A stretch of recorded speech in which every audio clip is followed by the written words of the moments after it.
Hey, I've seen this one. This is a classic. మూడో తరగతి 4వ తరగతి 10th క్లాస్ అవ్వాలి, అది అడ్డం, పెద్ద అడ్డం అనమాట. ఈ తల్లి బెంగ. ఇంకా ఆ 10th క్లాస్ కూడా అయిపోయింది అనుకోండి, ఇంటర్మీడియట్ ఎంసెట్ లో సీట్ రావద్దు, లేకపోతే మరి అలాగే భవిష్యత్తు ఏముంది అసలు.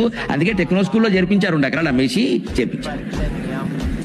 ఆ ఇంటర్మీడియట్ కూడా అయిపోయి ఎంసెట్ కూడా అన్ని కోచింగ్లు కూడా అయిపోయిన తర్వాత ఇంజనీరింగ్ ఎంసెట్ అయిపోయింది కదండి, మీ వాడికి ఇంజనీరింగ్ సీట్ వచ్చింది కానీ ట్రిపుల్ ఈ రాలేదు, మధ్యలో డిడిఈ అని ఏదో వచ్చింది, ట్రిపుల్ ఈ రాలి, అది రావద్దు.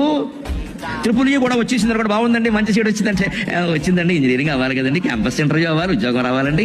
అది క్యాంపస్ ఇంటర్వ్యూ కూడా అయ్యాక మన వాడు సెలెక్ట్ అయ్యాక వస్తే వచ్చింది కానండి, టీసీఎస్లో రాలేదండి, సిటీఎస్లో వచ్చింది. టీసీఎస్లో కూడా ఉద్యోగం వచ్చాక మనం పలకరించి ఏమమ్మా మీ వాడికి టీసీఎస్లో వచ్చింది కానండి, ప్యాకేజీ ఎంత బాగుండలేదు.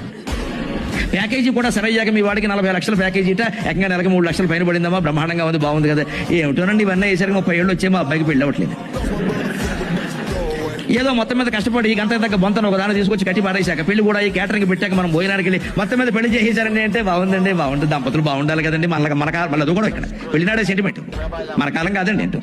అందుకని వాళ్ళు కూడా బాగున్నాక 2 ఏళ్ళు కలిసాక 3 ఏళ్ళు అయ్యాక ఏమంటే మీ కొడుకు కోళ్ళు అంతా బాగున్నారంటే అంతా బాగానే ఉన్నారని ఏమిటో మా కోడలు నీళ్ళు వేసుకోలేదండి. అసలు ఈ అత్తగారు నీళ్ళు వేసుకోకుండా ఉంటే ఈ గొడవ ఏది లేకుండా